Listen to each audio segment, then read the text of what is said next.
Japanese studio IREM originally released its American football sim, 10-Yard Fight, as an arcade game in 1983. The NES port, which was a launch title in the US, released in 1985. While the Famicom version had the same high-score-focused gameplay, the NES port actually played much differently.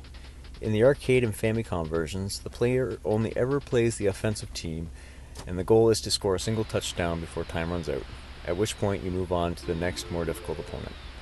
The NES version, on the other hand, plays more like normal American football, with a standard 6 points for a touchdown scoring system, and the player getting to control both offense and defense. Fun fact, IREM's early Famicom cartridges, including 10-Yard Fight, had a red LED light in the middle of them. When you switched on the console, the cartridge lit up. Cheers! First game in Capcom's 1900 series of vertically scrolling shoot-'em-up games, set during the Pacific War in the Second World War. The player takes on the role of a US pilot who has to blast their way through Japanese planes until he reaches Tokyo. An odd premise given that Capcom is a Japanese developer. As a relatively early NES game, it wasn't the most accurate port. The frame rate and sound effects are significantly weaker than those of the arcade game released 2 years prior, but it was still one of the best examples of the genre in the home console market at the time. With 32 lengthy stages, it certainly took a while to master.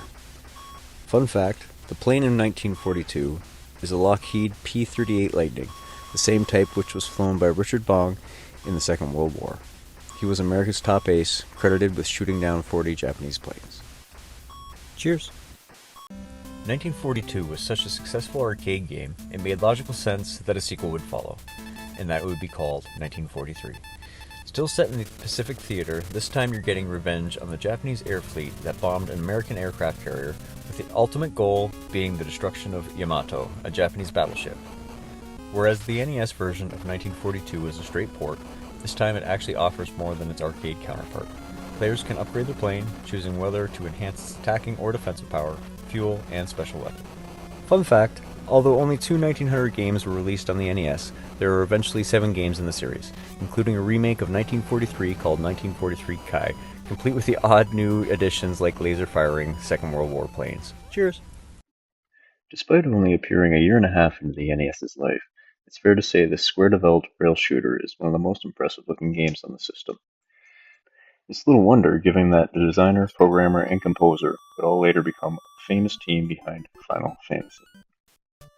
Bearing more than a passive resemblance to Sega's Space Harrier, 3D World Runner, as the US box calls it, is a third-person game in which you run, leap, and shoot through pseudo-3D environments. It's actually a proper 3D game too. By pressing the select button, you can toggle a 3D view that can be played with standard red and cyan anaglyph glasses. Fun fact, the game's hero, Jack, made an appearance 12 years later as an unlockable character in Square's PlayStation game Chocobo Racing. Cheers!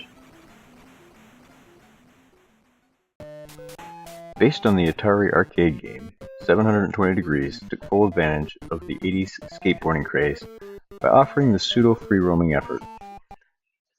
As a young chap with little more than a grin on his face, a skateboard under his feet, and $100 in his back pocket, you have to skate around your town, entering competitions, earning more money to upgrade your equipment. If you take too long, the message "skate or die" will appear and you'll be chased by a swarm of bees. Get caught by the bees and it's an instant game over. Fun fact, the arcade version of 720 Degrees came in a bigger cabinet than usual, and the speakers sat on top like a skater's boombox. Cheers! After 8 nuclear explosions nearly destroy the Earth, the jewels, or eyes, that mysteriously formed at their centers are gathered by greedy dukes, who want to harness their power. At the behest of the great king, who wants to rebuild the Earth, Orin the Falconer and his falcon pal, Cutras, head out to defeat the dukes and gather the 8 eyes.